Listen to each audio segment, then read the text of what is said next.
Hi guys, happy Saturday. Welcome back to my channel. Today I'm going to make a pumpkin beef soup. Here I have my soup meat. I have some lime in here to wash the meat. I also have some vinegar that I'm going to clean it with.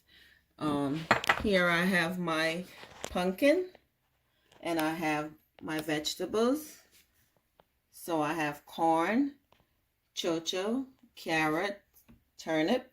I have some ground provision I'm putting in, yellow yam, and sweet potatoes.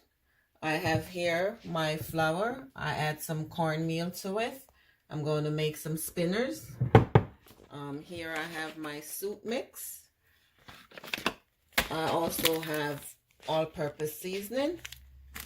I have beef bouillon, salt to taste, black pepper, pimento seeds, and some olive oil.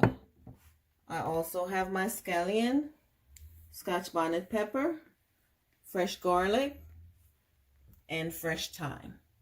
Stay tuned, guys.